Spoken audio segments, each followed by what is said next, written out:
उसमें हरियाणा, जहां 10 साल की एंटी इनकम्बेंसी थी बीजेपी के खिलाफ, बीजेपी हरियाणा की तीसरे नंबर की पार्टी थी 2014 में, और उसने इतिहास बनाया लगातार 3 बार सत्ता में आने का, और पूर्ण बहुमत से आई और तीसरी बार सबसे ज़्यादा सीटें लेकर आई।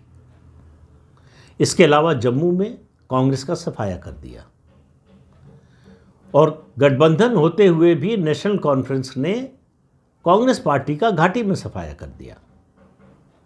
गठबंधन में है लेकिन सरकार में नहीं है, गठबंधन में है लेकिन एक स्वर में नहीं बोलते।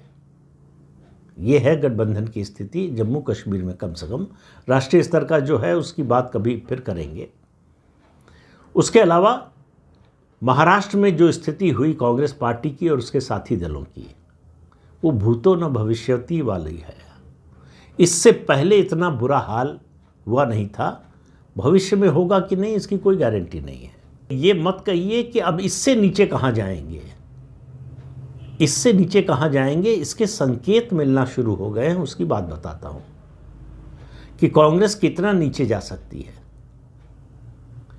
फिर दिल्ली का चुनाव हुआ, लगातार 3 लोकसभा 3 विधानसभा चुनाव में कांग्रेस का स्कोर 0 का 0 ही रहा, कोई प्रगति नहीं।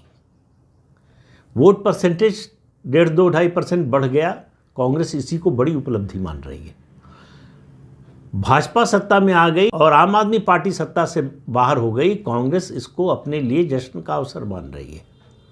तो बेगानी शादी में अब्दुल्ला दीवाना, उस तरह से दिल्ली में घूम रही है कांग्रेस। और एक और राज्य में चुनाव हुआ, झारखंड में, जहां झारखंड मुक्ति मोर्चा के नेता हेमंत सोरेन मुख्यमंत्री भी थे। उन्होंने अपनी लीडरशिप स्थापित कर दी, अपने पिता की राजनीतिक विरासत के वो असली वारिस हैं, ये साबित कर दिया। झारखंड में उनसे बड़ा इस समय कोई आदिवासी नेता नहीं है, और ये सब कांग्रेस की वजह से नहीं हुआ। इसमें कांग्रेस की कोई भूमिका नहीं है। कांग्रेस की भूमिका कुल इतनी है कि वो हेमंत सोरेन के विरोध में नहीं खड़ी हुई, साथ रही, इससे ज़्यादा कुछ नहीं है। तो कांग्रेस के हाथ कुछ नहीं लगा।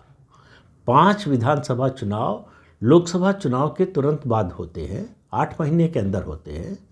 उस लोकसभा चुनाव के बाद जिसमें कांग्रेस का नैरेटिव जो है कुछ हद तक सफल होता हुआ दिखाई दिया, और कांग्रेस की सीटें 53 से बढ़कर 99 पर पहुंच गई।